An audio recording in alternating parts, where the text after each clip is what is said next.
Hi everyone, this is Phil Travis, and this week's presentation is on the beginning of World War II in Europe, particularly with the German invasion of Poland in 1939. I want us to introduce ourselves to two concepts, and these are the concepts of Bliztkrieg and of Lebensraum. Blitzkrieg means lightning war. It is the technique used by the Germans to win stunning victories at the beginning of the war. We'll talk about that more on the next slide. Lebensraum refers to the German ideological racial perspective and goal, particularly in Eastern Europe, of creating so-called living space. So if you look into Eastern Europe and you see that light blue shaded area going into the Soviet Union, those are, of course, the operations after Operation Barbarossa begins in 1941.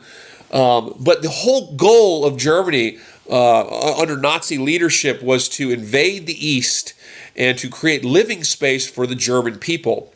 This was a racist ideology that centered on the idea that the German people were somehow superior to the peoples of Eastern Europe. These people were, that they viewed as the Untermensch, the so-called subhumans.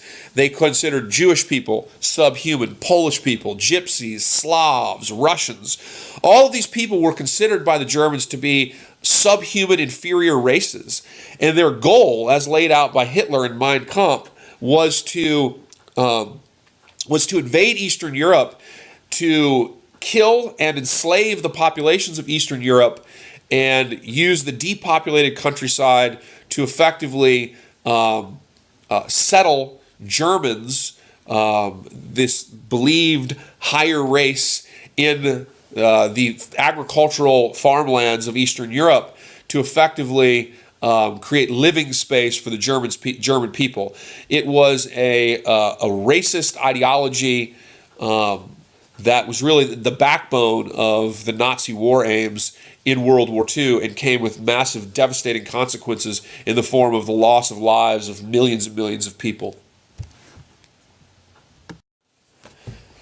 So, Blitzkrieg refers to, what the word Blitzkrieg means is lightning warfare. Blitzkrieg was a tactical and a strategic revolution in war. To give you an idea what we mean by this, tactics refer to how the battle's fought on the ground. Strategy refers to your overall objectives. After World War I became embodied by stalemated enemy lines. Neither side was ever able to sort of gain the advantage to break out of the trench warfare and the stalemates of that conflict. And World War II, Blitzkrieg really is the thing that gives the Germans the ability to negate the stalemate of the First World War. During the First World War, let me just put this up here. During the First World War, attacks on enemy lines were linear. You had infantrymen that would get out of their lines and they would kind of run towards the machine guns in the trenches of the other side, and tanks would kind of be intermittently dispersed throughout the ranks of those infantrymen. Blitzkrieg changes all of that, because what Blitzkrieg does, Blitzkrieg takes armored tank divisions or panzer divisions, and it focuses them in autonomous divisions, all tank divisions, that then are the spearhead of the attack. And as you see on this depiction, the armored tank divisions will attack first at a very narrow point of the enemy's lines. The infantry are all behind. The infantry don't come in until after the panzer divisions have broken through. And so the panzer divisions will attack a very narrow point of the enemy lines, and the enemy will basically be able to, they won't be able to defend it because of the armor and heavy firepower and mobility of the panzer divisions, which then penetrate and encircle the enemy. This restored surprise and mobility to the battlefield, something that was not the case during World War I, and it involved combined arms operations, the usage of air power, of armor, and of motorized infantry units, all working together to gain mobility and surprise and quick, decisive victories. The objectives, as I'll stick these up here for you, the objectives for Blitzkrieg in a strategical sense is it gives you the ability to capture large areas of enemy territory very quickly. And so the promise of Blitzkrieg for the Germans was the idea that you could wage very short, high-intensity, low-cost wars. Poland was certainly a great example of that for the Germans, as was France. Two examples of the success of Blitzkrieg. Blitzkrieg allowed you to attack an enemy position and a country very quickly and hit them with extreme armored power, okay? Mobile units organized around the Panzer Division and the Air Force. And it allowed you to hit them very quickly and effectively capture whole swaths of enemy territory very quickly. It allowed them to believe that they could defeat Europe in about a year and a half. The Germans never really thought that they would have a long total war. When they got involved in World War II, Hitler didn't think they would be fighting for 6 years. Hitler thought Blitzkrieg would allow them to defeat Poland, to defeat France, and then to turn and defeat the Soviet Union in like a year and a half. And this encouraged them to never really totally mobilize their countryside. Germany never put women to work in factories. They wanted their countryside, their people to not feel the strain of war, and they believed that Blitzkrieg was the answer to this. Ultimately, of course, when the war becomes a total war, the Germans will use slaves as opposed to their citizens and like their women, like we do in the United States. But Blitzkrieg promises quick surprise victories that the victories that catch the enemy by surprise, that really allows you to achieve your objectives in short, high-intensity, low-cost wars that reduce the strain of your population and allow you theoretically to gain a victory over the enemy very quickly.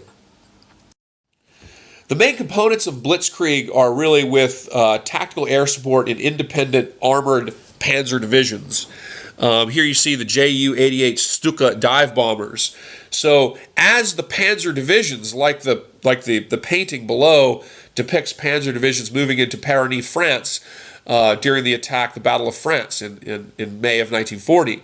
As the panzer divisions are attacking, these independent armored divisions attack the enemy lines, the Air Force dive bombers like these Stuka Ju-88s will attack the enemy lines, and they introduce a sort of third dimension to the battlefield. They cause chaos in the enemy lines, which has a psychological effect on the enemy. They allow you to target aspects of the enemy's logistic lines much more accurately.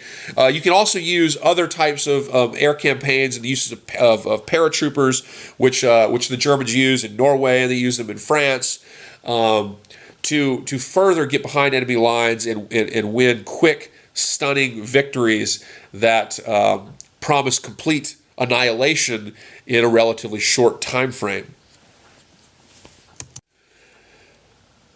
Poland was really, I'll go ahead and put these up here for you so you can see these. Poland was really the archetype of the first case of Blitzkrieg, and Poland as well as France really are identified as very stunning successes for the German method of lightning warfare. As you see, Poland was quite vulnerable. Poland, first of all, the land in Poland is very flat, and so it's excellent operating terrain for tanks. Poland's also basically surrounded. You see the arrows here depicting German positions in eastern Germany, in the north around eastern Prussia, and from the south from now controlled territories like Czechoslovakia. And then, of course, the Soviet Union coming in from the east. The Soviet Union and the Germans formed an alliance called the Nazi-Soviet Non-Aggression Pact. And they agreed in 1939 to kind of divvy up Poland. And that's what those arrows depict there, as the Soviet Union and the Germans will ultimately both invade Poland from effectively all sides and divvy up Poland in 1939, in September of 1939. So another reason why the Blitzkrieg of Poland, it's only a 4-week campaign. Poland is defeated resoundingly and very quickly. And one of the reasons for this had a lot to do with geography and the positioning of Polish cities and industry. Polish cities and industry were largely kind of centered towards the frontier with Germany, and what this meant is that in order to defend their country, the Poles basically had to defend the entirety of their frontier, which against panzer divisions, using Blitzkrieg was basically going to be impossible, especially given the disadvantages that the Polish army already possessed. The Allies had insisted that if the Germans attacked Poland, this is after the Czechoslovakia was taken by Germany, after the Munich conference, the Allies said, look, if Hitler invades Poland, we will declare war. Now, the Germans under Hitler were always trying to confuse and befuddle the Allies. They were always trying to make the Allies think that you could negotiate with them, confuse the Allies about their actual intentions and so forth. And so the beginning of the operation in Poland was actually begun by a fabricated SS operation. The SS, led of course by Heinrich Himmler, the SS created a false attack in which the Germans themselves attacked a German radio tower on the border with Poland. And the Germans, disguised, they suggested that this was a Polish operation. They had said that the Poles had actually invaded German territory. And they used this as a pretext to launch the invasion of Poland. Of course, Poland had not invaded them. Instead, what had happened was the Germans had basically set the Poles up by using this to fabricate the motivations for the invasion. But of course, it does not matter. The Allies will, of course, declare war on Germany after this operation. And here you see the German ambassador Moltke making this argument that somehow Poland had incited this attack. To give you a look at the sort of costs and consequences of the Polish campaign, to kind of understand, the disadvantages possessed by the Poles and the reason why it ended in a matter of only 4 weeks. It was a complete and utter mismatch. There's like 1 million German troops, 1,500 highly advanced tanks, 1,250 cutting-edge aircraft versus 600,000 Poles who had 310 tanks, and of course their tanks were largely obsolete. And not only that, the Poles had not developed the concept of Blitzkrieg, and so they were using their tanks as distributed, across their infantry. So they were thinking more World War I, with the infantry moving linearly against enemy lines and using tanks kind of dispersed throughout the infantry as a kind of infantry support. And this type of fighting, as well as the fact that they're spread out along their frontier, is really, really, really making you vulnerable for the nature of the German Blitzkrieg with these kind of focused panzer divisions that hone in on very fine points of the enemy lines. World War I style thinking when it came to infantry and armor was absolutely going to be destroyed by the Blitzkrieg. The casualties, the Germans suffered about 11,000 dead. The Poles resisted, staunchly, and unfortunately it was futile because of disadvantages. The Poles only had like 36 modern aircrafts. Many of their other aircrafts were World War I biplanes, and most of their air force was destroyed at the beginning of the conflict, of the battle. The Poles suffered about 70,000 dead and about 1 million casualties. They also had nearly 1 million people taken prisoner of war. And of course, the Germans bring in a group known as the Einsatzgruppen, or the death squads, that come into Poland after the battle. And the purpose of the Einsatzgruppen, or the death squads, were to go into areas of Eastern Europe where the Germans are trying to create this living space, and they went to find people that were intellectuals and murder the intellectuals, find people that were, find the so-called, Untermensch, the subhumans, and kill them and execute them, often mass graves, or send them out to concentration camps to work as slaves. The Allies did not heed this example of Blitzkrieg.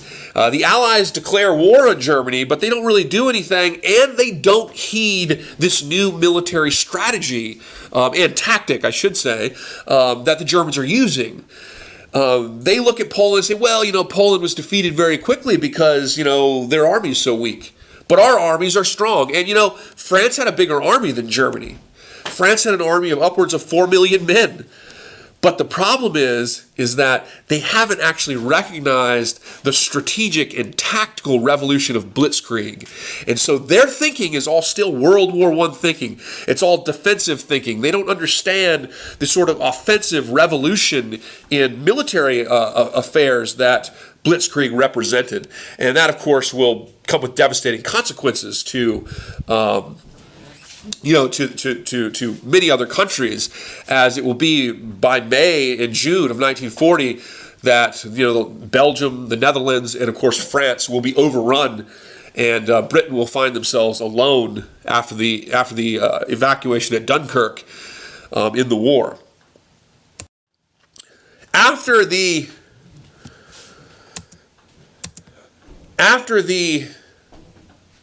4-week successful operation of Poland, the Allies, the British and the French, declare war on Germany. Germany at this time, by the way, of course, is not at war with the Soviet Union. The Germans had created a pact with the Soviet Union. Of course, Hitler's whole plan, Hitler hates communism. Eastern Europe and the communists are the number one threat for Hitler. It's their number one target. Hitler's goal is to invade the Soviet Union and to enslave its people and to use the area for living space for the so-called German Aryans that were believed to be superior, right? But Hitler doesn't want to fight a two-front war like occurred during World War I. And so Hitler created an agreement with Stalin. Like he's tricking Stalin. Stalin doesn't know his grand plan of invading the Soviet Union. And so in 1939, Hitler had signed with the Soviet Union the so-called Nazi-Soviet non-aggression pact that was signed between the German foreign minister Ribbentrop and the Soviet foreign minister Molotov. This allowed Hitler to attack and defeat Poland. It allowed the Soviet Union to expand and defeat half of Poland and to enter into the Baltic states and to fight Finland without having to worry about a war with Germany. As that all occurs, Hitler will turn around and he will then seek to take out the French so he doesn't have to worry about fighting a two-front war once Germany goes into Eastern Europe, as was originally planned out in Hitler's written work Mein Kampf, which means My Struggle, that he wrote in the 1920s. After the invasion of Poland, the Allies had the opportunity, had they considered how to use offensive methods against Germany, had they not been so obsessed with appeasing Hitler before, had they had more initiative to fight the Germans, World War II, as we think about it, probably never would have happened. Germany was not, when they're in Poland, Germany is not focused on the West. The Allies, after declaring war, could have attacked and invaded Western Germany. And had they done that, there might be a very, very different story about what we call World War II today. But instead, the Allies, they're so their perspective from World War I is so defensive that they declare war and they basically do nothing. The declaration of war is called the Phony War. This period is called the Phony War, or the Germans call it the Bliztkrieg. And this is a period where the Allies declared war in Germany during the invasion of Poland and basically did nothing. Many allies in places like England believe maybe you could still negotiate with the Germans. This is before Churchill becomes the prime minister. Churchill became prime minister during the invasion of France in May of 1940. But many people in the leadership in Germany said, in Great Britain, believed they could still negotiate with the Germans. They could still prevent a larger war.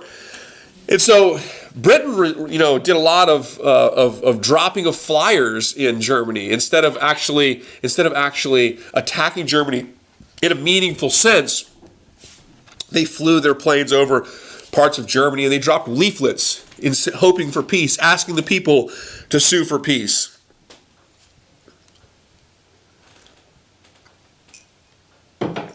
Another reason for the so-called Bliztkrieg was because the German leadership, the German high command, had dissuaded Hitler from an immediate attack on France. Hitler had planned, after the invasion of Poland, Hitler had planned to immediately turn and attack France. But of course, due to weather conditions and the needs to repair and re-equip your armed forces, Germany's high commanders ultimately dissuade him, and the Battle of France and Belgium is delayed until the spring of 1940.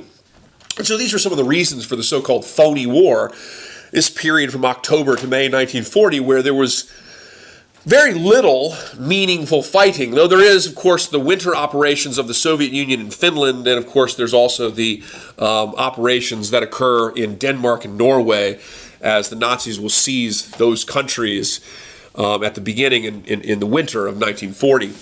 But really during this period, there's very little fighting. There's a lot of sitting around, and the image you see here is actually British soldiers in France sitting around in defensive positions, waiting for the ultimate German attack. And you can look at their positioning. I mean, they're sitting in trenches, right? They're expecting a World War I type of conflict. They haven't yet heeded the lessons of Poland. So the Phony War period, however, is not simply only about what's happening on land. The period after the beginning of hostilities is also associated with the beginning of what is referred to by historians as the Battle of the Atlantic. And the Battle of the Atlantic refers to the naval war that's fought between the Germans and the Allies. And the primary purpose of this naval war by the Germans was to sink as much British ships and British shipping, merchant shipping as well as military ships, so as to blockade the British basically and prevent their ability to support their people or to support a war effort. The Battle of the Atlantic was centered largely in the North Atlantic, but there was fighting associated with the Battle of the Atlantic really in every area of the world's oceans, though the most hostilities were in the North Atlantic. The Battle of the Atlantic goes on from 1939 until 1945, the end of the war, and Admiral Dönitz, pictured below, was the head of the German submarines. Germany used submarines to sink ships like the passenger liner Athena at the beginning of the war, as well as also the battleship the Royal Oak. And during the height of the Battle of the Atlantic, 1939 and 1940, the Germans actually sank upwards of 250,000 tons of British shipping a month. And there was a period of time where they were sinking so much that it was more than what the British could actually replace. Ultimately, what really changes this battle for the Allies is the beginning of the involvement of the United States through Lend-Lease and militarily and through convoying, but also due to the fact that the Germans had not really prepared for this type of operation. And so the Germans lacked the amount of U-boats that were necessary to actually completely defeat the British on the high seas. And this is a story that kind of becomes sort of this is kind of very common with respect to the German war effort. There were a lot of operations at the beginning of the war that Germany had not even considered that these would happen. In the winter of 1940, the Germans took Norway. They never thought they would have to take Norway. The Germans went into southeastern Europe before they invaded the Soviet Union. They weren't expecting to have to fight, for example, in Yugoslavia before they went into the Soviet Union. After the Phony War, the Germans began an attempt to effectively destroy the British war-making effort through, using U-boats to attack the British Navy and the British Merchant Marine. The Germans had really not thought about this at length, and as a result of that, they did not build enough U-boats to actually do the job. And once the war becomes to descend into a total war, Germany really finds themselves not fully mobilized and really unable to to match the mobilization of countries like the United States, which becomes really the arsenal of democracy in supplying the Allies. The one early success, early on in 1930 and 1940, it is bleak for the Allies. I mean, the Allies, for a period of time there, and Winston Churchill, who becomes prime minister in May of 1940, the same day that the Germans invaded France, or the operation against France began, invaded Belgium. Winston Churchill was beginning to meet now with Franklin Roosevelt and beginning to forge an alliance that would be critical to the success of the Allies in this war. But early on in 1939 and 1940, it looked bleak. And really, the only one major success for the British was the sinking of the so-called Graf Spee. And the Graf Spee is depicted here. This is what's called a pocket battleship. The Graf Spee was a small, quick sort of battleship that the Germans had. And the Graf Spee was pursued by the British Navy. And ultimately, the Graf Spee took refuge in the neutral country of Uruguay in the port of Montevideo in South America. And eventually, the Uruguayan government said you have to leave because they were a neutral country. And the admiral of the Graf Spee actually scuttled the ship. The Germans sank the ship on their own for fear that the British would actually capture the vessel. And they didn't want the vessel to be captured or sunk, and so they scuttled the vessel. It's probably a mistake. In reality, they probably overestimated the strength of the British near the Graf Spee at the time. But this is one of the few sort of successes for the Allies at this period of 1939 and 1940. Anyway, guys, I hope this is clear. I hope it makes sense. Thanks, guys.